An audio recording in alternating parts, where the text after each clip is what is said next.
Bem, mais um vídeo no canal Deus no Coração. Que essa mensagem possa transformar a sua vida, que Deus lhe abençoe sempre, e jamais perca a fé em Deus, que o milagre irá acontecer.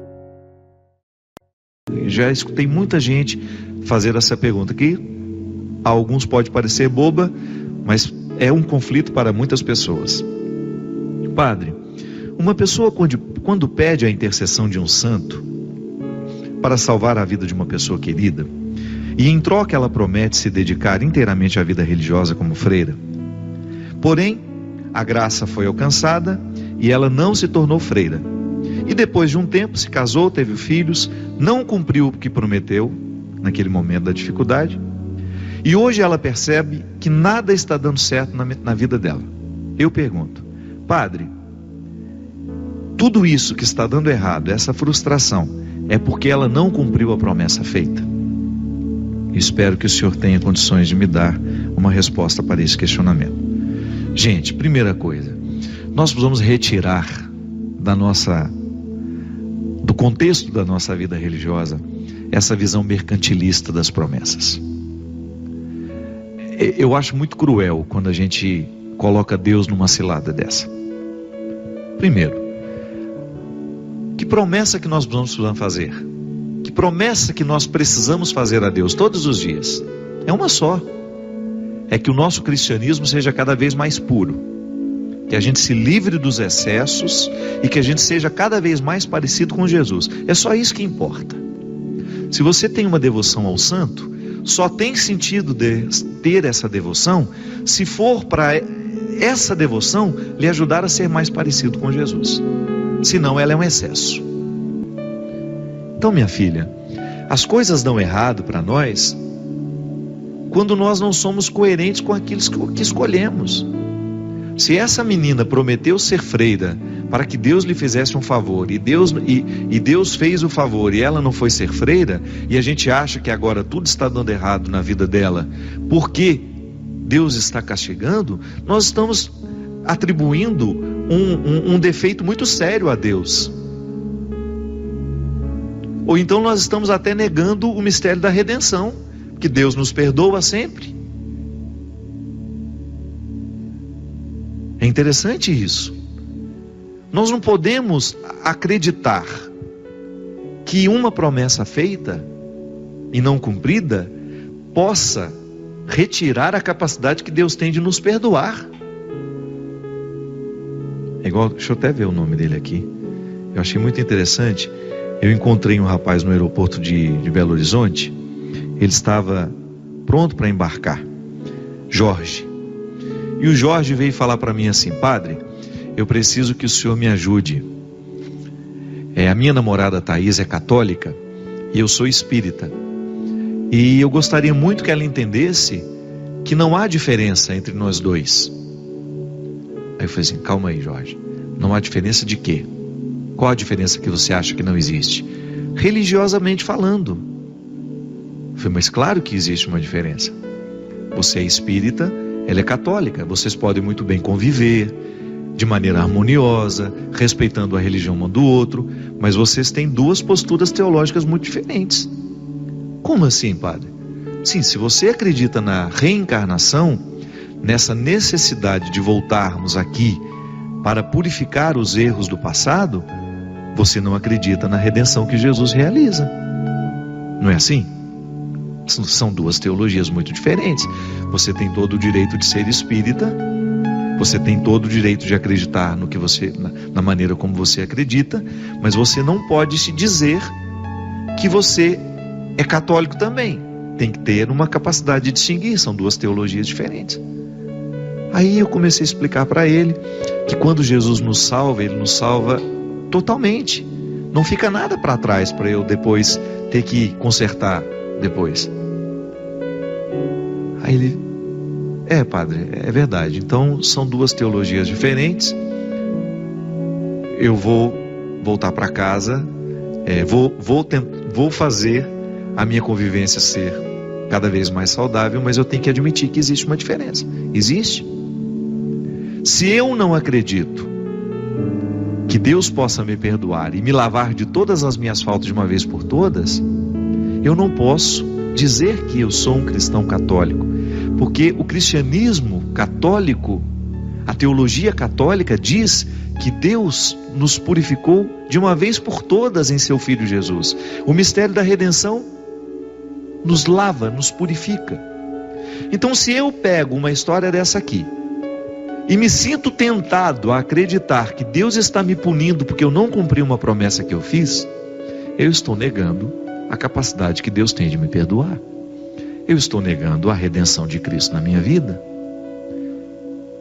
Meu Deus, se eu, através de uma confissão, não posso consertar com o meu sacerdote, com o legítimo representante de Cristo na história, uma promessa absurda que eu fiz no passado, então para que serve o sangue derramado na cruz? Não é essa liberdade que a carta aos Gálatas nos fala, minha gente? Dessas práticas religiosas que nos amarram? Você que está aí com a consciência pesada porque não cumpriu uma promessa, que promessa foi essa? Tem um bom senso nessa promessa? Se você prometeu que seria um bom filho, então você não pode negar essa promessa. Você tem que levá-la até o fim. Por quê? Porque isso é cristão. E Deus vai lhe ajudar. No momento em que Ele lhe perdoa quando você erra, Ele está lhe motivando, Ele está lhe capacitando a ser um bom filho. Eu prometi andar de joelhos 1 quilômetro. Isso vai fazer diferença na sua vida? Na sua conversão? Tudo bem, se faz diferença, se isso interfere na sua vida, então pague a promessa. Agora, se você chega à conclusão de que a libertação que Jesus realizou na história toca também a minha possibilidade de mudar, então ao invés de andar 1 quilômetro de joelhos, eu vou andar alguns passos na direção de alguém que eu preciso pedir perdão. Talvez tenha muito mais efeito no seu coração e no coração de Deus do que você andar 1 quilômetro de joelhos. Eu não estou relativizando as promessas, eu estou querendo que você pense o significado delas. Nunca pense as promessas que você faz dissociando do mistério da redenção de Jesus. Às vezes, minha gente, a promessa que muda a nossa vida é essa: eu vou deixar o álcool, eu vou parar de beber para minha família ser mais feliz, eu vou deixar o vício que eu tenho, pelo amor que eu tenho à minha mãe. Minha mãe sofre tanto por causa das minhas drogas. Essa promessa eu faço, e essa agrada ao coração de Deus. Eu vou ser mais caridoso, eu vou tirar uma parte do meu salário todo mês e vou ajudar uma instituição. Essa promessa é boa, ela faz a diferença no mundo. Eu vou rezar 1 milhão de Pai Nosso. Cuidado, esse 1 milhão de Pai Nosso pode não ter nenhuma conexão com a sua salvação. Pode ser da boca para fora, pode ser apenas uma repetição.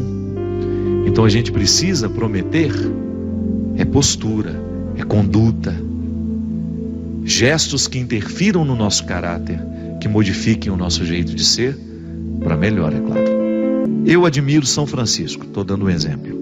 Então São Francisco, ao olhar para a humildade dele, ao pensar na maneira como esse homem foi capaz de desafiar as estruturas do seu tempo, como esse homem foi capaz de se desapegar das riquezas, eu estou tendo um exemplo humano de alguém que foi como eu, de carne e osso, e que alcançou uma virtude que o santificou.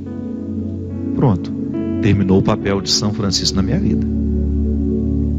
Eu reconheço tudo que ele me faz, ele é meu exemplo de cristão, eu posso até pedir a intercessão dele: São Francisco, me faça humilde nessa hora, me faça ser mais desapegado.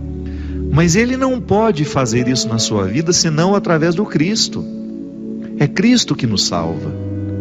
Nós não podemos retirar São Francisco da graça do Cristo, porque ele só ficou santo porque ele imitou Jesus.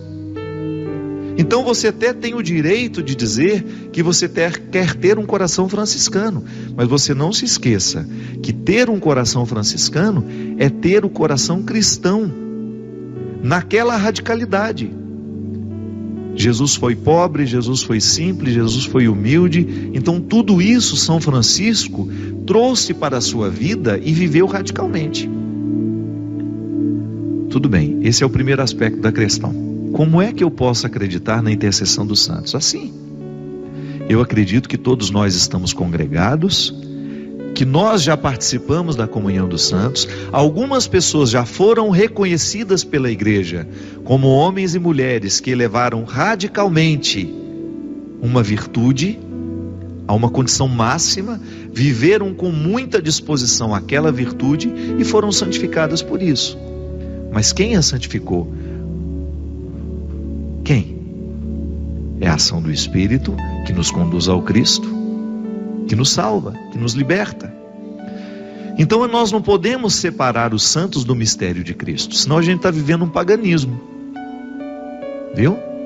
Você tem o direito de ter a sua admiração ao santo, de ter a sua devoção, de fazer a sua novena, desde que você não se esqueça de que tudo isso só tem sentido se estivermos cristologicamente ligados. Aí entra a questão da promessa. Tudo bem, essa é uma prática que muitos dos nossos pais, dos nossos avós, dos nossos parentes já fizeram. Pode ser que você já tenha feito isso. Mas volto a dizer, cuidado com a promessa que você faz, que ela pode ser sem sentido. Por exemplo, uma pessoa prometer que vai tornar-se freira caso ela receba uma graça, já é no mínimo estranho. Porque para a vocação, para assumir a vida religiosa, a igreja nos diz que nós precisamos ter vocação. Nós vamos ser chamados a isso. Vocare, é uma voz que está me chamando. Então eu vou me impor um fardo, porque Deus me fez um favor? Você acha que isso é uma coisa que agrada a Deus? Você que é mãe, você gostaria de ver o seu filho vivendo uma vida só para agradar você, sem que isso tenha alguma conexão com a verdadeira vocação que ele tem? Não sei. Eu, particularmente, jamais gostaria, se eu tivesse um filho, de que esse filho vivesse uma vocação contrária à que ele recebeu só para me agradar. Gente, é uma imagem muito mesquinha de Deus. Pensar que Deus pode ficar satisfeito ao nos ver. Desconsiderando todas as aptidões que Ele nos deu, para viver um alto sacrifício para agradá-lo. Tudo bem, o sacrifício que agrada a Deus é quando você pega tudo aquilo que é próprio seu e você vai purificando para que você eleve cada vez mais as possibilidades que Ele lhe deu. Porque eu, como padre, por exemplo, eu tenho de fazer os meus sacrifícios todos os dias. Esse é o sacrifício que agrada a Deus, quando eu estou vivendo a coerência do que Ele me deu e estou buscando cada vez mais purificar as minhas escolhas. Agora você já imaginou um rapaz que nasceu para o casamento, que quer ser pai, que quer construir uma família, sacrificar-se nesta vocação que Deus lhe deu, porque Deus dá todas as vocações, para tentar ser padre? Será que esse homem terá condições de viver realizadamente como Deus quer que a gente viva? Que Deus lhe guarde, que Deus lhe proteja, e que você não abra mão de fazer essa promessa hoje. Quero ser cada vez mais guardado pelo Senhor. Derrame sobre nós, sobre o nosso coração, sobre a nossa vida, a bênção e a proteção do céu, do Deus Todo-Poderoso, Pai, Filho e Espírito Santo. Amém. Obrigado pela sua companhia. Derrame sobre nós a bênção do Deus Todo-Poderoso, Ele que é Pai, Filho e Espírito Santo. Amém. Que Jesus ilumine o seu dia. Inscreva-se, curta, comente e compartilhe para que essa mensagem possa ir mais longe e chegar ao coração de mais pessoas.